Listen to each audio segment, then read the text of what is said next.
Hello and welcome to Scrapping on the Fly. My name is Kristin and I am here with day 8, but on the 9th of May, I Scraplift You.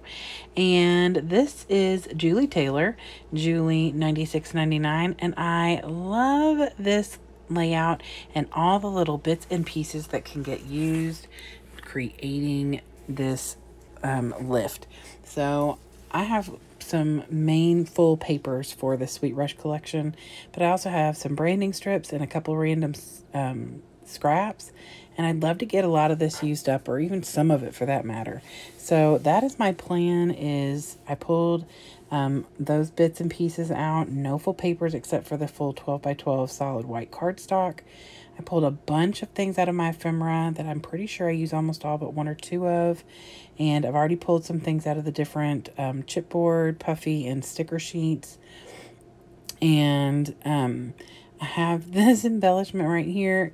I will explain more in just a while. This is 2 screenshots of text messages between my kids and their dad. You don't have to pause. I'll read them to you in a minute so you'll understand the pictures. So I have my papers, my embellishments, my pictures, and this really cool layout. So let's see how this goes. So first things first, I am just going to take these scraps and just start picking things that are going to work for me. So these little triangles, I'm just going to use those as my base. And let me just say, in the end, you definitely can see some of the blue peeking out, but it is not predominant, and you can't tell that there's these shapes, but it gave me the corner I needed in the bottom and a kind of a guide to go by. So, and I'm perfectly fine with just little pops of that blue sticking out here and there. I don't have a problem with that at all. So I'm just going to work on that. I just start tearing things and tucking using the branding strips and little scraps that I have left over. I'm setting that green paper, the largest paper, aside to use to mat my pictures. And I'm going to double mat them because one side is this limey green and the other side is like an aqua wood green. And I am going to double mat my pictures. Now, let me explain these pictures to you so you'll understand the rest, because right now what I'm going to do is chop these up. Now, they're text messages and I didn't need the whole text, but I wanted the header that has who it is and everything. But there were like a small conversation above the main conversation that I wanted to document. So I cut it and then I trim it down, and I just taped it back together so it still looks like it's one. Now, the one of my daughters, you can tell a little more because it's faded towards the top, but I don't really care. The whole point is I wanted you to be able to see what was said and who was saying it. Now, I don't know if this was a TikTok challenge or what it was, but my kid's dad, he sent these to me, screenshots to me, so that's how I have them. He texted both of them, and the first text went to our daughter, who's 21, and he said, "Hey, a police detective is going to call you. Just tell them I was with you all day after I left work." Okay? This is at like 9-something in the morning. She responded, "Did you murder someone? Am I an alibi?" And he responded, "Shh, the less you know, the better." And so her response to that was, "Makes sense. He was with me, officer. No dead bodies here," with a smiley emoji. Okay, that's what our 21-year-old daughter said. My son, on the other hand, who is 14, I believe when this took place, it was right before his birthday, so he was 13, but still. His dad sent him a text that said, "Hey, a police detective is going to call you later. Just tell them I was with you all day." My then 13-year-old says, "Wait, what?" His dad says, "That's all you need to know." Then my son says, "I'm at school." His dad tells him to put his phone away. He says, "I'm going to a field trip so I can have it."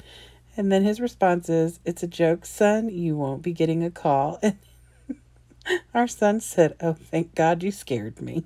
Okay, now, if you don't know my kids, obviously y'all don't really know my kids except for in pictures. This is so fitting of the two of them. It's no joke. Because my daughter is the ride or die kind of person who will do whatever. My son is the sensitive one who's only going to be worried about his dad. So now, would he be an alibi for him? maybe, but his poor little heart might not take it.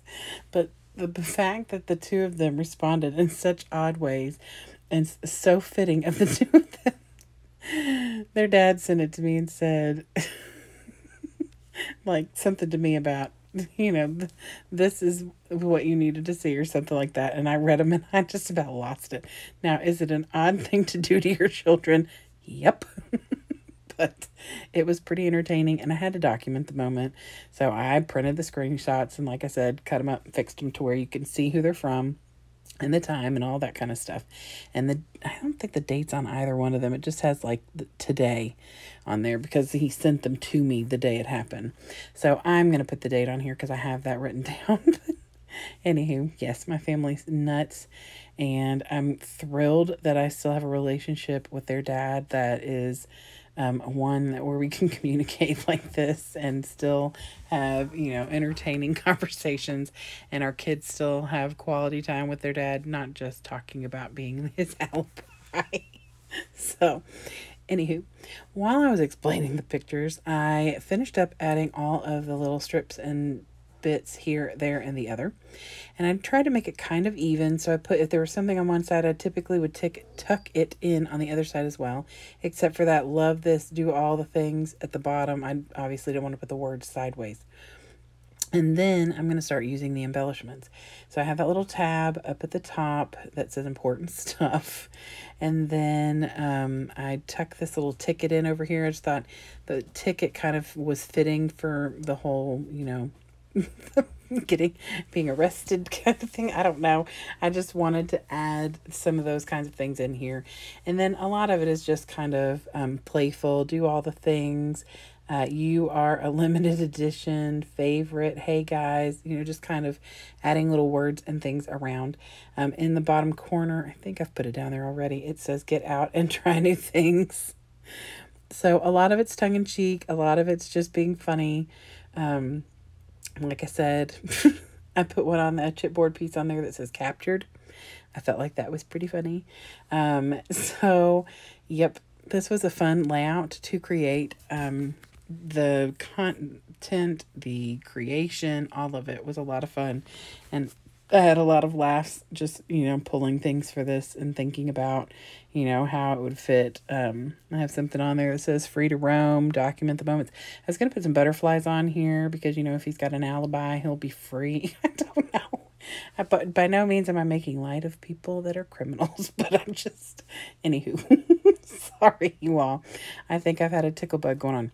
So right there in the middle of the two pictures, I had a little puffy that says hello you, and I thought that was pretty fitting. It's not covering up anything. Everything is still pretty much visible. All the words are visible and stuff. So I don't think I've covered any of the words up so you can see the full conversation between them. And then I decided to just kind of waterfall trickle the alibi down here. And I'm considered, and I'm not certain yet. I still got the alphas on my desk. I was thinking I might change it to, or not change it, but add the word my or the. So it says my alibi or the alibi. But so here I am trying to use these stickopotamus embellishments that are, I don't know how old they are because there's no date on the back that I can tell, but they won't come off. Like I fiddled and fudged with them. I tried to peel them slowly. I tried all the different things. None of them would come off. So I pulled another set of Jolie's by You. I don't think you see it because there's, triggering things on this little set of police things, so I just pulled it off.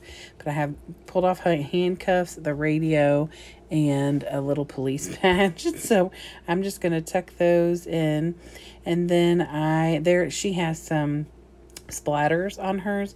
So I decided to pull out the Mermaid Lagoon because it's got a lovely blue color. And you're going to see on my hands that I had an accident with my Mermaid Lagoon. So, good thing it wasn't red. You all probably would have thought that we were all crazy in this family. But Anyway, so here are the close-ups. Like I said, I splattered some Mermaid Lagoon on there.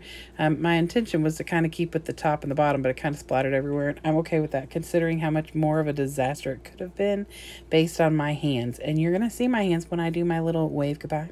So, anywho, I hope you will go check out all the other people who are hopping along with me. I Scraplift You. Okay, y'all, look at my hands. Look at that. It's bad. And I mean, I've washed my hands at this point. So, anywho, there's a playlist for me, I Scraplift You. So I hope you'll go check that out. I hope you'll come back and see me again really soon. I promise I'm not always this crazy. And happy scrapping.